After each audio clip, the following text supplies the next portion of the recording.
Olá, irmãos, a paz do Senhor. Graças a Deus estamos aqui mais uma vez, pela misericórdia do Senhor. Dando continuidade ao estudo da Palavra de Deus no livro de Apocalipse. Semana passada estudamos sobre a igreja de Éfeso. O título é Éfeso, a igreja que perdeu o primeiro amor, ou que esqueceu o primeiro amor.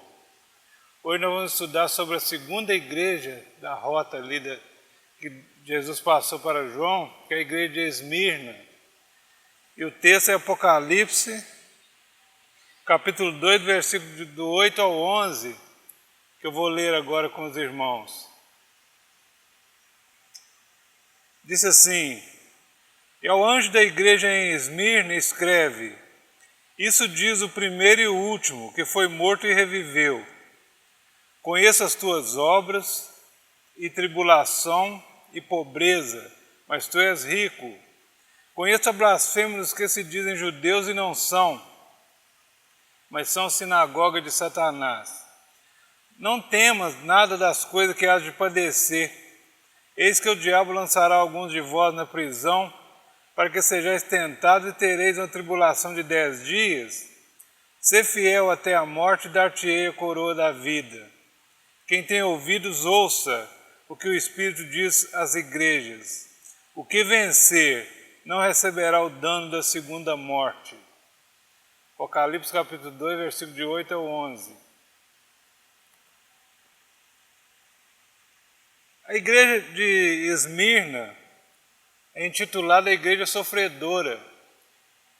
O próprio Jesus aqui, primeiramente, ele se apresentou como se apresentou a igreja de Éfeso, dizendo: Eu conheço as tuas obras. É importante lembrar sempre, irmãos, que Deus conhece tudo e que Ele sabe todos os nossos passos, sabe até os nossos pensamentos, e nada passa em branco. Muitas vezes, até nas nossas orações, a gente pergunta: Senhor, até quando? Por que o Senhor não responde? Por que eu clamo e o Senhor não responde?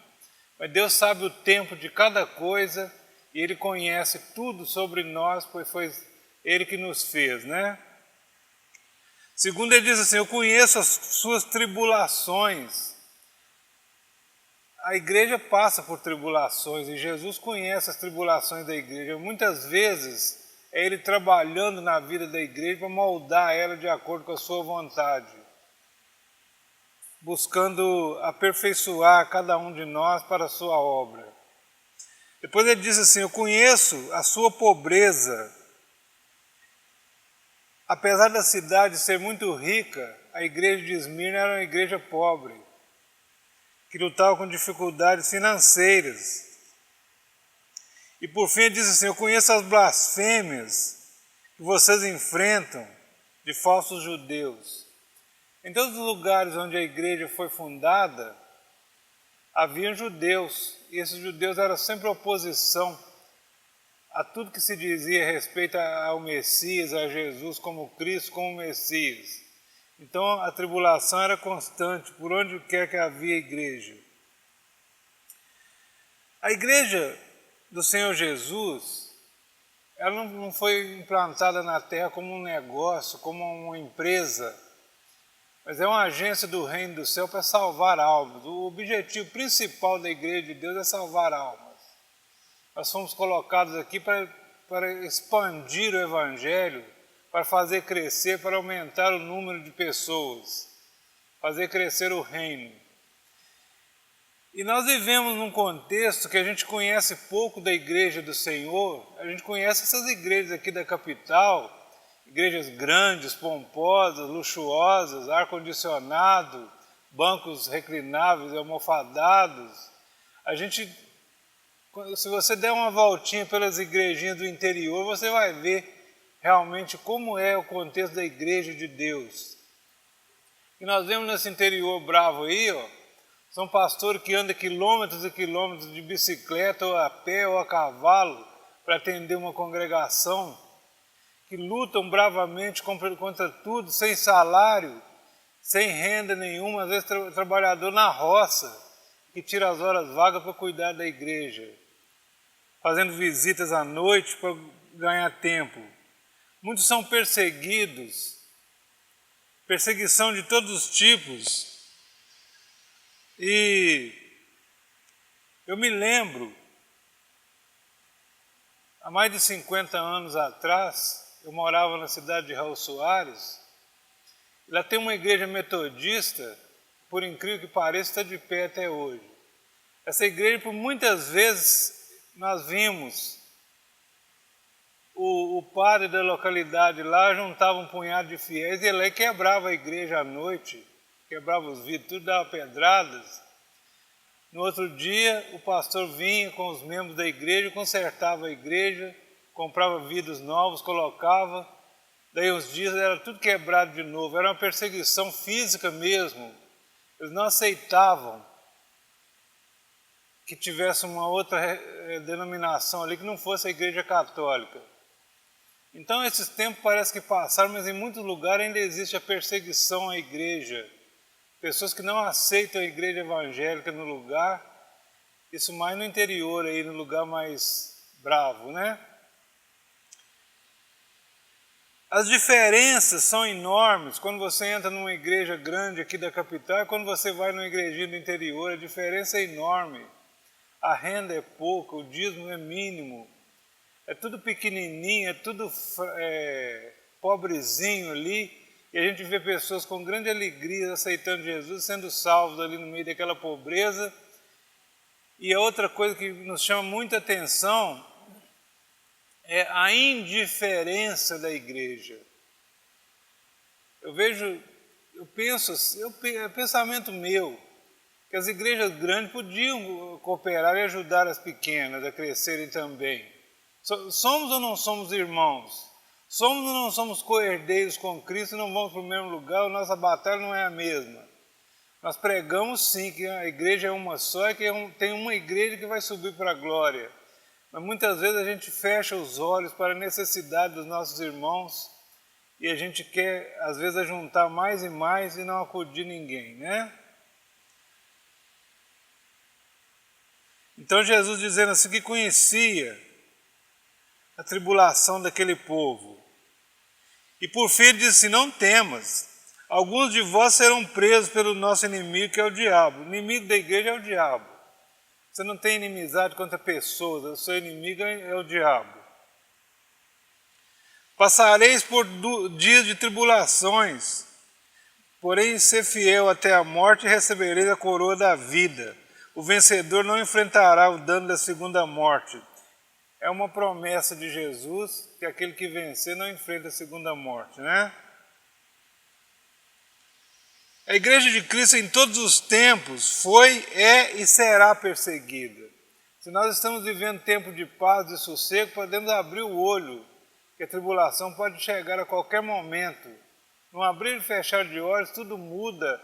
Existem muitas leis lá no Congresso buscando aprovação, de repente aprovam uma lei lá que vem tudo contra nós. Não precisa ninguém ficar tranquilo pensando assim que a igreja é intocável. Nós prevaleceremos, mas muitas vezes com muita luta. Hoje, ainda que aqui no Brasil vivemos uma certa tranquilidade, em muitas nações no mundo a igreja é perseguida, proibida de se reunir e muitos são mortos por causa da fé. Perseguição física, perseguição psicológica, perseguição ideológica e perseguição cultural. São vários tipos de perseguições que a igreja enfrenta, que só mesmo pela fé a gente pode prevalecer nos tempos atuais. E apesar que a gente sempre espera dias melhores, sempre espera de melhorar, mas falo francamente para os irmãos que as coisas podem piorar. E geralmente no lugar que a igreja é perseguida, ela cresce muito mais. Ela é impulsionada para frente e para cima por causa da tribulação. A tribulação traz o crescimento.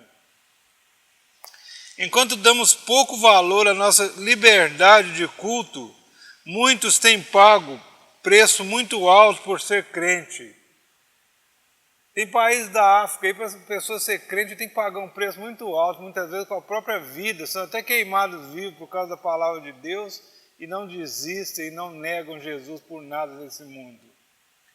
Paulo nos adverte em Efésios capítulo 5, verso 15 e 16, ele fala assim: andem com sabedoria, aproveitem bem o seu tempo. Claro que eu estou usando as minhas palavras, lá fala remindo o tempo, porquanto os dias são maus. Não vos embriagueis com vinho, ou seja, não ocupe tempo com festas, com festejar as coisas, com coisas desse mundo, mas enchei-vos do Espírito Santo. Um homem ou uma mulher cheio do Espírito Santo tem muito valor para Deus. Porém, aquele que ocupa o seu tempo com outras coisas, pouco valor tem para a obra de Deus, né? Enchei-vos do Espírito Santo.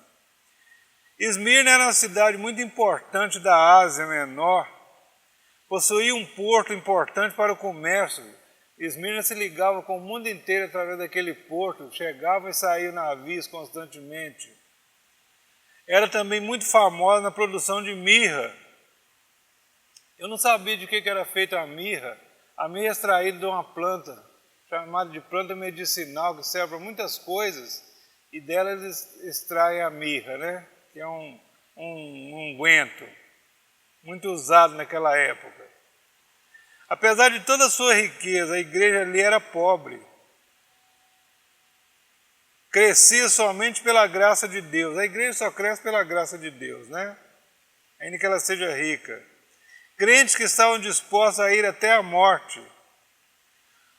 Houve ali, em Esmirna, um bispo chamado Policarpo, ficou famoso na história. Policarpo era um homem muito notável. Ele foi amarrado em uma estaca para ser queimado vivo, porém o fogo não lhe causou dano. Eles colocaram fogo lá, não conseguiu queimar o Policarpo, não. Porque ele não aceitou negar o nome de Jesus e foi morto a punhaladas. Quando eles viram que o fogo não fazia efeito contra o Policarpo, eles juntaram ele com um punhal e o mataram. Mas ele não negou a sua fé, não negou Jesus em momento algum. Ou seja, a igreja em Esmirna era pobre, mas ela estava fortalecida na força do Senhor. E isso que é mais importante, né? O que Jesus disse em João 12, 24 se cumpriu várias vezes no Novo Testamento. O que Jesus disse em João 12, 24?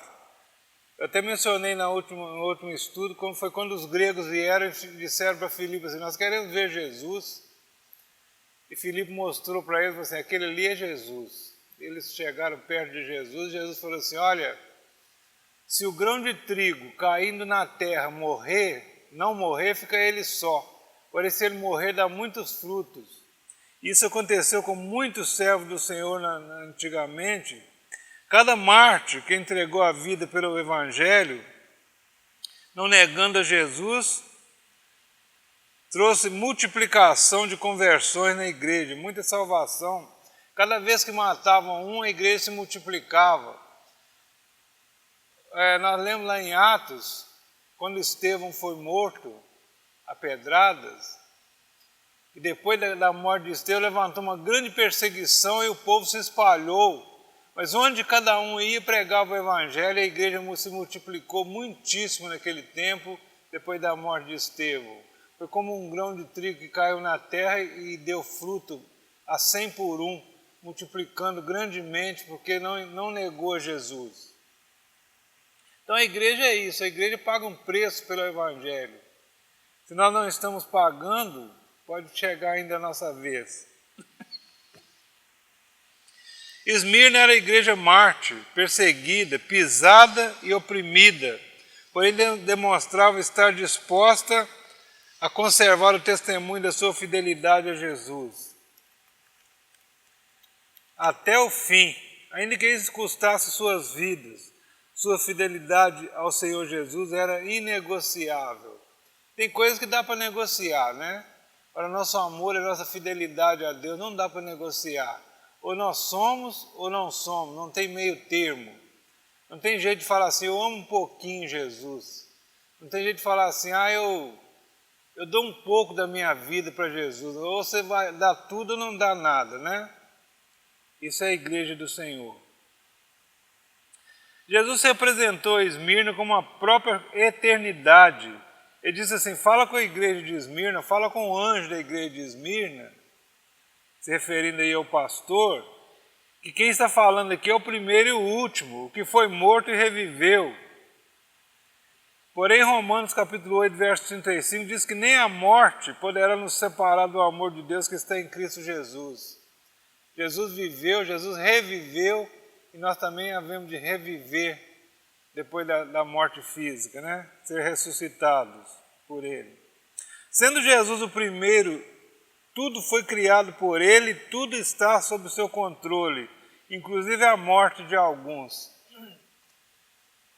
Às vezes nos perguntamos por que muitos já morreram pelo Evangelho. É um plano de Deus, é um projeto de Deus, e às vezes precisa sacrificar alguém para que a igreja cresça. Não que esse alguém não seja escolhido de Deus. Deus também gosta de coisas boas. Muitas vezes Ele leva pessoas que a gente pensa vai fazer uma falta tremenda. Mas no lugar dessa pessoa, Deus levanta 5, 6, 10 para suprir as necessidades da igreja. A igreja continua crescendo. Sendo também Jesus o último, estará na consumação de todas as coisas como juiz. Jesus hoje é o nosso advogado, que intercede por nós junto ao Pai, que apresenta nossas causas ao Pai, mas vai chegar um dia que Jesus será juiz, então julgará toda a terra, julgará todo o erro, e vai dar o galardão àqueles que merecem o galardão, e a perdição àqueles que merecem a perdição. Todos os que se levantam contra a igreja de Deus, ainda que no tempo presente pareça ficar impune, haverá o dia de acertar as contas. Haverá um dia que todo mundo dará conta de si mesmo a Deus. Haverá um dia que cada um vai ter que se apresentar diante de Deus e vai prestar conta daquilo que fez ou deixou de fazer, porque muitas vezes deixamos de fazer e pecamos também por omissão, deixando de fazer o bem. A palavra diz assim que aquele que sabe e pode fazer o bem e não faz, está pecando também. Então temos que tomar cuidado com isso. Todo mal é obra do príncipe deste mundo, e ele, segundo o Senhor Jesus, já está julgado e condenado. Não devemos nos esquecer que a tribulação faz parte da caminhada da igreja. Jesus mesmo disse em João 16:33 que no mundo tereis aflição. Disse, no mundo tereis aflições, mas tende bom ânimo, eu venci o mundo. A promessa, ou o convite de Jesus para segui-lo não é uma coisa agradável de se ver, de se sentir. Primeiro ele diz assim, aquele que quiser vir após mim, negue-se a si mesmo, que é uma das coisas mais difíceis que existe, negar a mim mesmo, tome a sua cruz e siga após mim.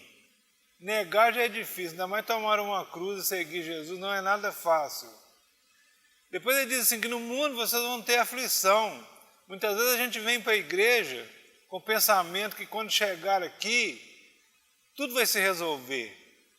Acabou o problema, acabou a tribulação, acabou a dificuldade financeira, acabou as brigas em casa, acabou tudo. É claro que Deus abençoa as nossas vidas, mas muitas vezes a gente até aumenta as tribulações. Eu mesmo quando converti, eu tive tribulações terríveis nos primeiros dias, que foram superadas pela fé, mas não foi fácil. Se eu não tivesse firme mesmo na palavra de Deus e bem assistido por pessoas, eu fui muito bem discipulado. Se eu não tivesse sido bem discipulado e bem ensinado por pessoas experientes, provavelmente eu teria desistido. Porque a proposta que eu recebi foi até de meu casamento acabar quando eu me converti. A minha esposa falou para mim que não ia ficar mais comigo porque ela não tinha casado com crente. Isso na hora doeu, mas eu fui para um cantinho e falei, Senhor Jesus, eu não vou voltar atrás. Ainda que eu perca tudo, voltar atrás eu não vou. E aqui estou eu, mais de 40 anos servindo ao Senhor, com alegria no meu coração, e Deus tem sustentado a minha vida, porque eu coloquei a minha fé em primeiro lugar, né? A tribulação faz parte da caminhada. Mateus 10:22, Jesus diz assim, vocês serão odiados por todos e perseguidos por causa do meu nome. Aquele que se colocar como seguidor de Jesus será odiado por todos, por causa do nome de Jesus. O caminho proposto à igreja é realmente muito estreito, ou a porta é estreita e o caminho é apertado. Muitos já selaram sua fé com o próprio sangue. Muitas vezes a caminhada fica tão apertada que não dá mais para continuar, e muitos se perderam a sua própria vida por causa do nome de Jesus, porém não negaram.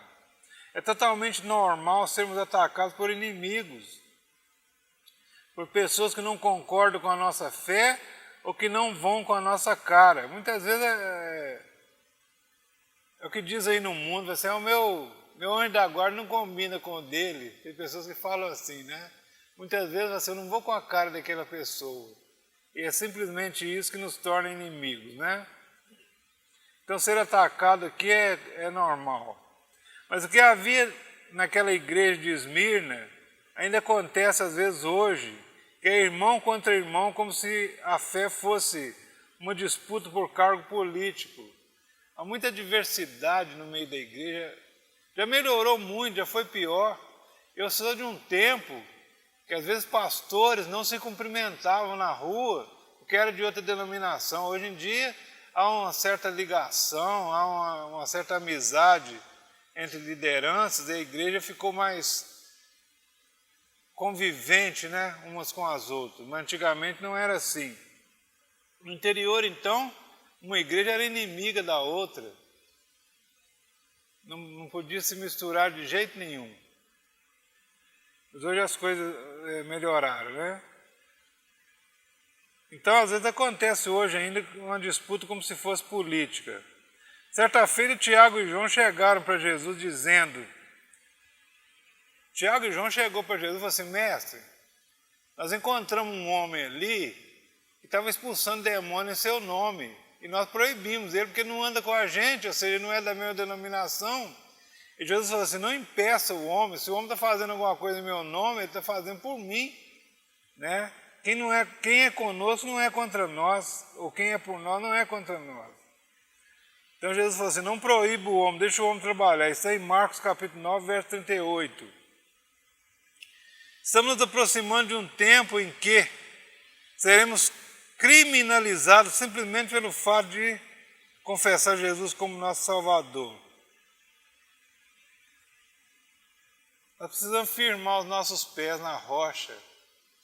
Eu me lembro do meu sogro, há tempos atrás, meu sogro está com 91 anos.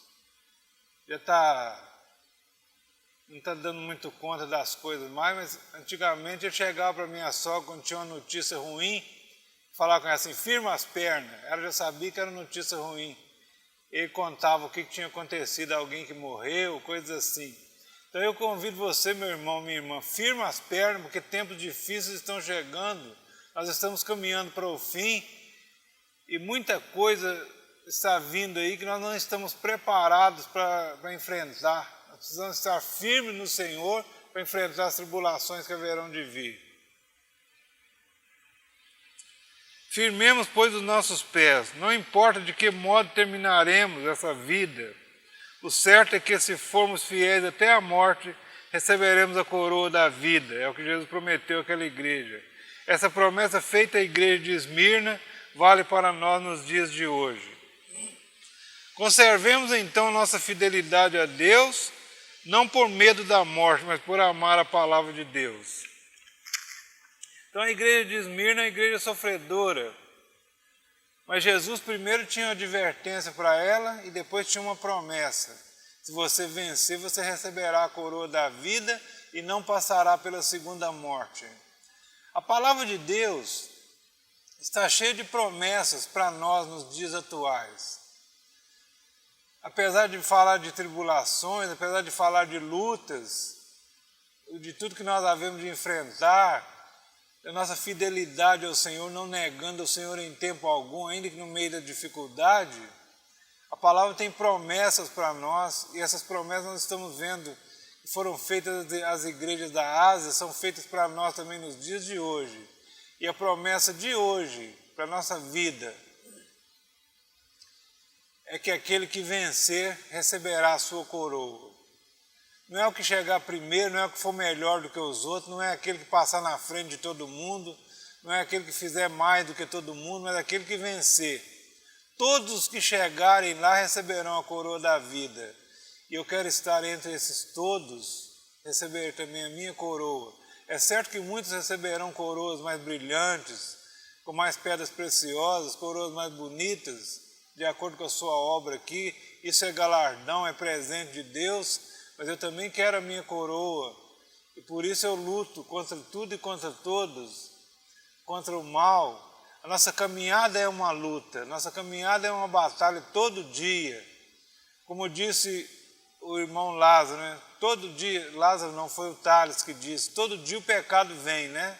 Todo dia o pecado bate a porta e cabe a você dizer sim ou não. Quando Caim intentou matar Abel, Deus falou assim, Caim, por que descaiu o seu semblante? O pecado está batendo na sua porta e cabe a você dominá-lo. E Caim não dominou o pecado, foi dominado por ele e foi e matou o seu irmão. Isso desencadeou uma discórdia na família toda e Caim pagou caro por isso, né? Porém, Abel que morreu, a Bíblia diz assim que o seu testemunho fala até nos dias de hoje, né? Porque foi um homem fiel a Deus. Então que nós possamos ser fiel ao Senhor até o fim e recebermos a nossa coroa no final dessa caminhada. É bom pensar que mesmo na dificuldade, no final dessa caminhada tem um prêmio, no final dessa caminhada tem um galardão. A promessa é que receberemos algo muito bacana, muito importante no final dessa caminhada. E é para isso que caminhamos, é para isso que lutamos. Não vamos deixar que a nossa fé naufrague, vamos remar até o fim e chegar no final dessa carreira vitorioso, em nome de Jesus. Eu gostaria neste momento, já encerrando, lembrar os irmãos que estamos com alguns irmãos enfermos, inclusive enfrentando essa pandemia. Nesse momento o irmão Jair está hospitalizado. Gostaria de convidar os irmãos a estar orando por essas pessoas, apresentando a igreja ao Senhor, apresentando cada pedido de oração, não esquecendo que nós temos o compromisso de interceder junto ao trono da graça em favor dos irmãos que estão em dificuldade, que estão fracos. Que o Senhor abençoe a cada um em nome de Jesus, que a paz do Senhor esteja em cada coração, em nome de Jesus.